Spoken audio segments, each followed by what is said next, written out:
จากวัดดับภัยเชียงใหม่สืบสานเวลาผ่าน131 ปีนานไกลวัดพระบาทอุดมรุ่งเรืองงามตาเจ้าน้อยบุญทาวงศาข้าหลวงปวงเชียงใหม่ปกครองหัวเมืองฟ้าทุ่มเทแรงกายแรงใจทุกชาติพันธุ์รวมใจรักษา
ล้ำวิไล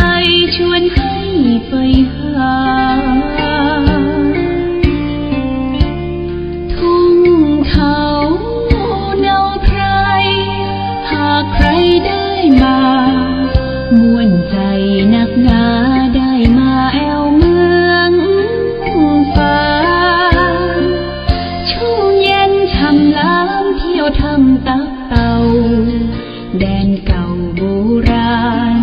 เรียบล้อลำธารเที่ยวดอยอ่างขางเขื่อนน้ำแม่นางเยี่ยมชาวบ้านยางป่าคาดอยลางกลางถ้ำผาพึ่งพนาป่าสวยน้ำใสน้ำใจสะอาดเมืองฟ้าธรรมชาติเสก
กสรรปันมาหลากพื้นเผ่าพันธุ์ร่วมกันพร้อมหน้าเสน่ห์นำพายมาเมืองฟ้าดอยดงหน้าแดนแห่งนี้มีชื่อเมืองปางท่ามกลางลมหนาวทุ่งท้องกวาวชวนให้ลุ่มหลง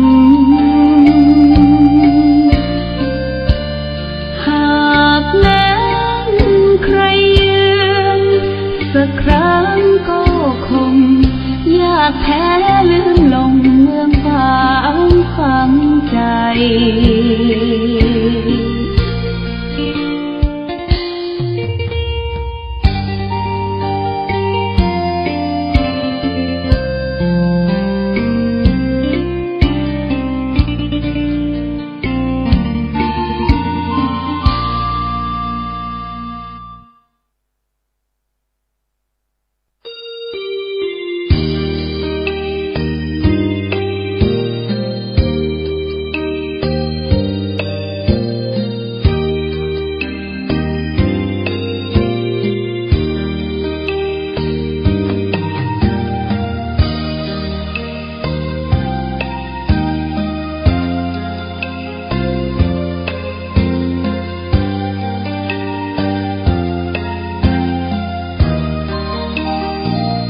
เวียงฟ้างเมืองบุญอุ่นไอถึงชัยประการน้ำกกแม่ไอไหลผ่านสองฝั่งสายทานอุดมสมบูรณ์เมืองไม้งามอารามเอื้องหลวงดอกคูณชูช่อรอแสงอรุณเหมือนบุญหนุนนำให้มาแม่ยามนี้ไม่มีเสียงใครสะอื้นสวยสดผู้สาวงามชื่นยามยิ้มละรื่นชื่นในอุราช่างงามพร้อมผุดผ่องผิวพรรณจัญญาช้างเผือกในภูมิพันนาเพียงพบศพตาพาใจอาวรณ์พระเจ้าพรหมสร้างสมเวียงชัยประการสืบลูกสืบหลานเป็นตำนานเหมือนดังละครเหนื่อยยากเพียงใดทรงใส่ใจข้าราษฎรเชียงแสนแม่อายท่าตอนทรงขวาตอนร่วมเป็นธานีควรจงภูมิใจเถิดไว้เหนือกล้าวเกษาพระคุณมากล้นพันละนาสร้างเมืองมานับกว่าพันปีกอบกู้เวียงร้างสร้างวัดวิหารเจดีย์เรามีสุขทุกวันนี้เพราะพระบารมีของพระเจ้าพรหม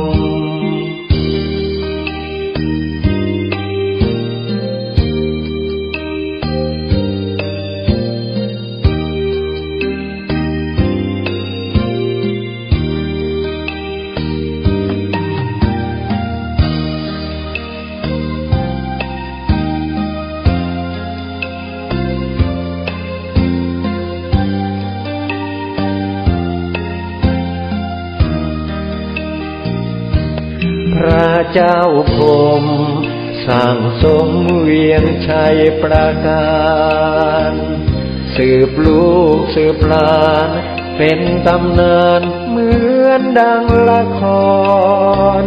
เหนื่อยยากเพียงใดทรงใส่ใจข้าราษฎรเชียงแสนแม่อายท่าตอนทรงขวาตอนร่วมเป็นธานี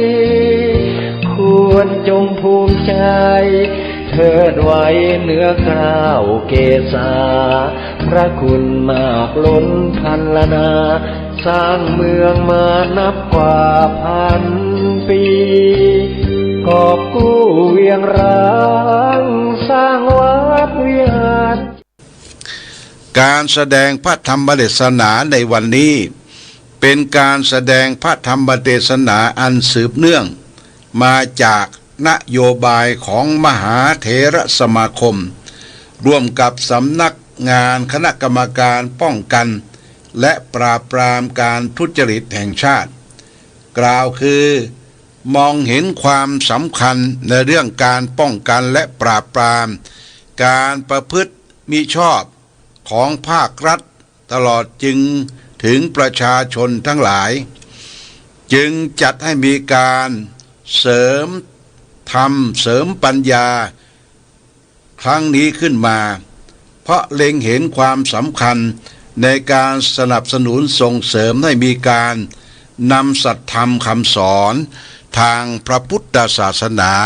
ไปประพฤติปฏิบัติเพื่อป้องกันทุจริตคอร์รัปชันในหน่วยงานรัฐและสังคมโดยรวมและเพื่อความอยู่อย่างผาสุกของประชาชนคนในชาติโดยให้จัดมีการแสดงพระธรรมเทศนาอันเป็นหลักธรรมคำสอนในพระพุทธศาสนา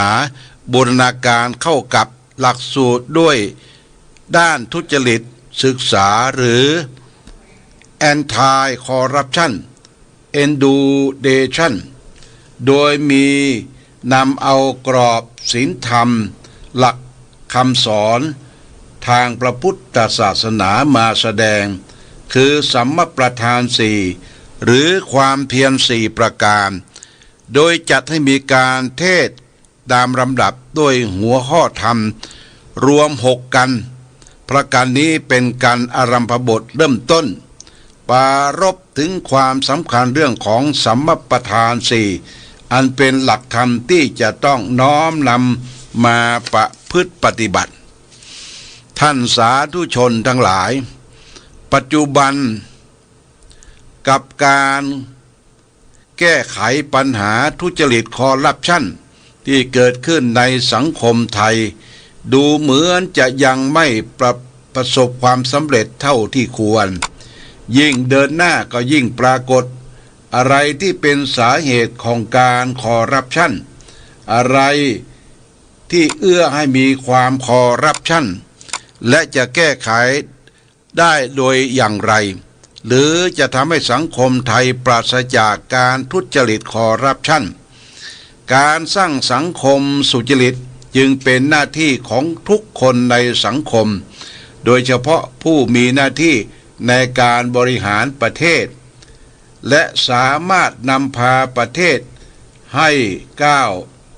ผ่านคำว่าทุจริตคอร์รัปชัน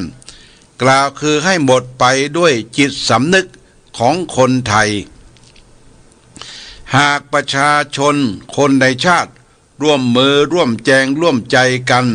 ไม่คดโกงไม่คอร์รัปชันไม่ลักขโมยไม่ทุจริตไม่เบียดเบียนของผู้อื่นไม่เบียดเบียนของส่วนรวมประกอบด้วยสัมมาชีพด้วยความสุจริตทำให้ประเทศไทยเป็นประเทศที่มีการทุจริต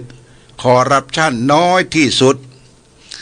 คำว่าคอร์รัปชันเป็นภาษาต่างประเทศมักใช้เป็นภาษาพูดที่ได้ยินกันมาอย่างแพร่หลายมีความหมายเดียวกันกับคำว่าทุจริตแปลว่าคำทุจริตเป็นคำรวมคือความหมายของควบคุมหมายถึงความไม่ดีไม่ถูกต้องทุกประการ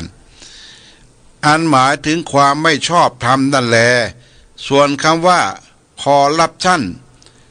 มีอธิบายพจนานุกรมว่าการช่อราษฎร์บังหลวงคำนี้ใช้ความหมายว่าคดโกงทุจริตอย่างกว้างขวางมากแต่มักใช้ในการทุจริตและไม่ซื่อตรงต่อหน้าที่ในทางราชการเป็นส่วนมากจึงมีอยู่ภายในคำว่าทุจริตนั่นเอง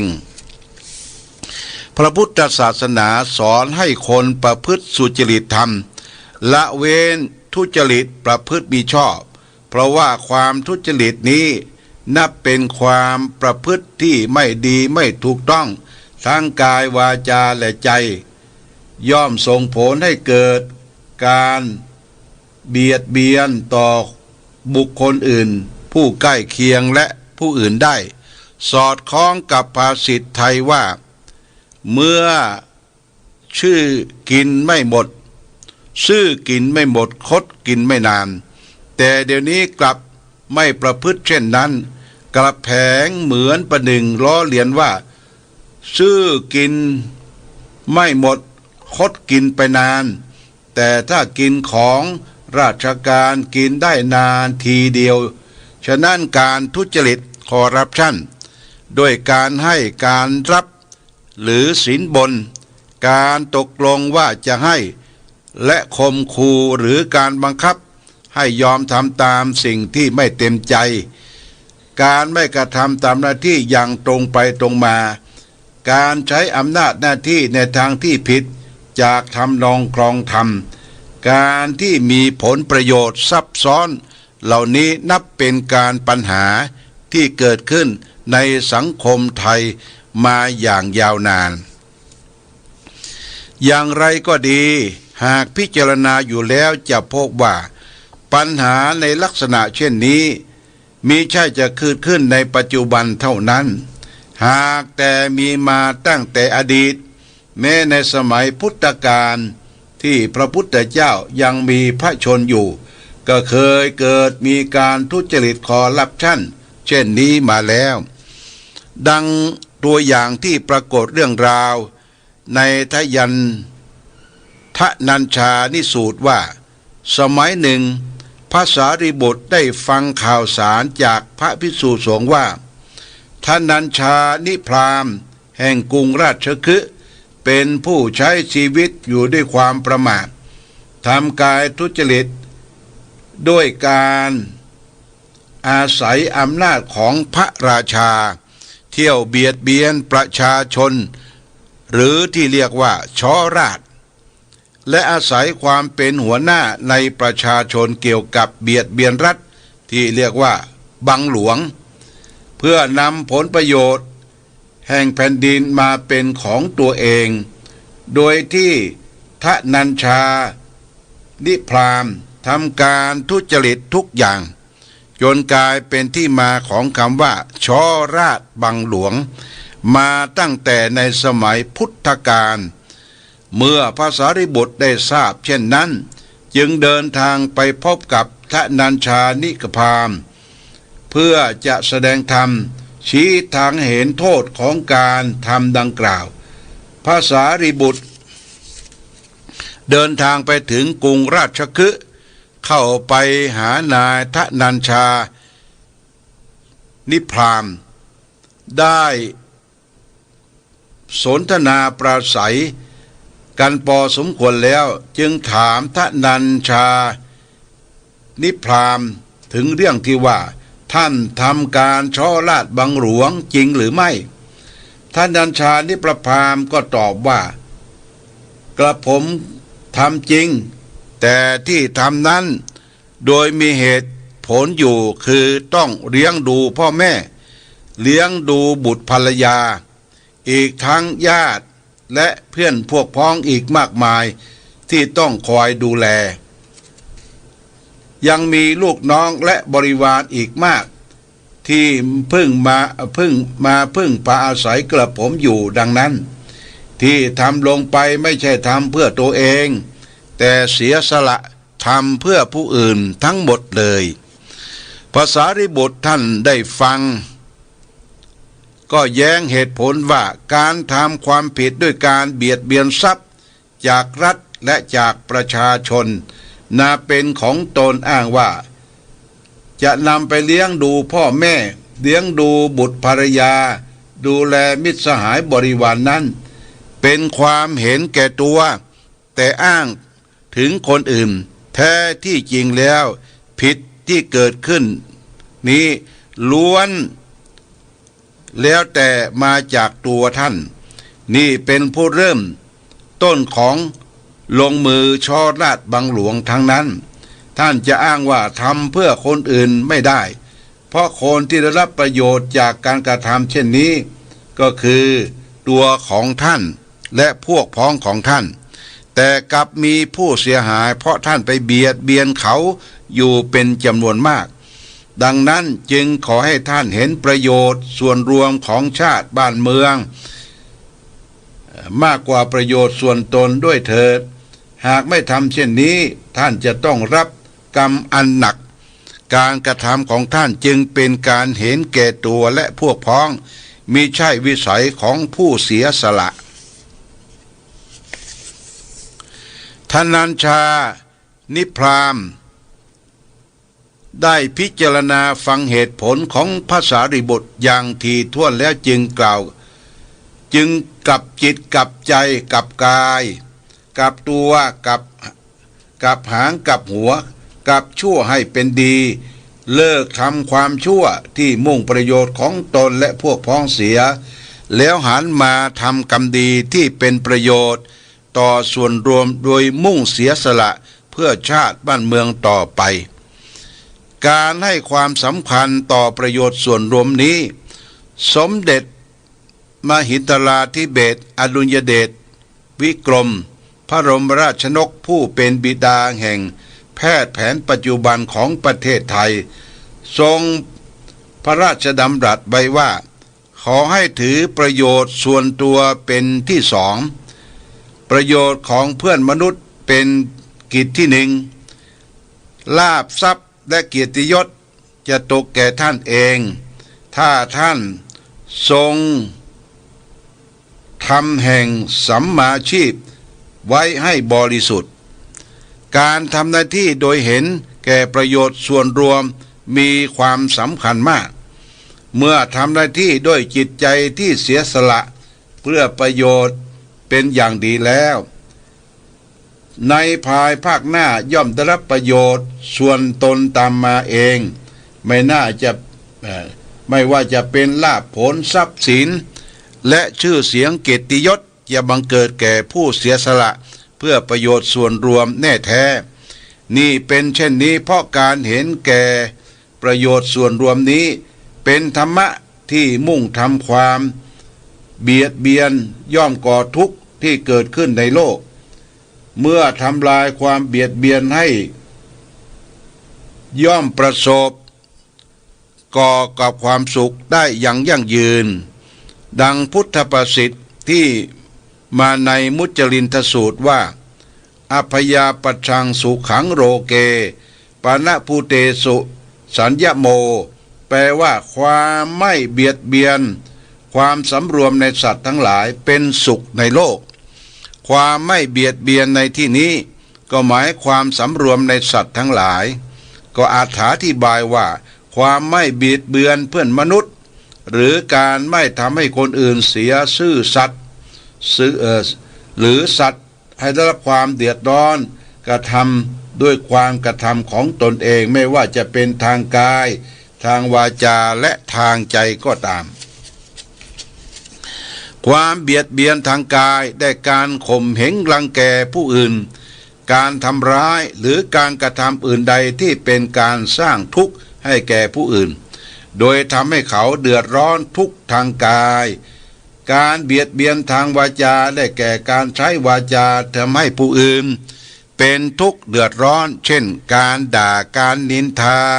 การว่าร้ายเป็นต้นเป็นการใช้คำพูดที่เบียดเบียนผู้อื่นให้เกิดทุกข์ความเบียดเบียนทางใจได้การคิดอาฆาตพยาบาทผู้อื่นมีความพิษโลภอยากได้ของผู้อื่นโดยคิดในทางที่จะสร้างทุกข์ให้แก่ผู้อื่นความเบียดเบียนทางกายทางวาจาและทางใจนี้ท่านเรียกว่าอากุศลกรรมบท10ก็หมายถึงทางแห่งการทำความชั่วส่งผลให้เกิดความทุกข์ทางกายและใจหากเว้นการเบียดเบียนดังกล่าวได้จะส่งผลให้เกิดความสุขและหนทางแห่งความดีทางแห่งกรรมที่เป็นความดีเรียกว่ากุศลกรรมบท10อันเป็นฝ่ายตรงข้ามกับ อกุศลกรรมบท10โดยเหตุที่ความไม่เบียดเบียนผู้อื่นเป็นทางสร้างความสุขให้เกิดขึ้นในโลกถามว่าควรสำรวมให้ระวังการอยู่ร่วมกันในสังคมอย่างไรจึงเป็นทางในการสร้างความสุขขยายความว่าความสำรวมที่มีปรากฏในสังวรสูตรอันเป็นสูตรว่าด้วยการทำความเพียร4ประการประกอบด้วย 1. สังวรประทานหมายถึงเพียรที่เฝ้าระวังยับยั้งบาปอกุศลธรรมที่ยังไม่เกิดมิให้เกิด 2. ปหานประทานหมายถึงความเพียรที่คอยละบาปอกุศลธรรมที่เกิดขึ้นแล้ว 3. ภาวนาประทานหมายถึงความเพียรที่ทำอกุศลธรรมที่ยังไม่เกิดให้เกิดขึ้น 4. อนุครัตอรุคณาประทานหมายถึงความเพียรรักษากุศลธรรม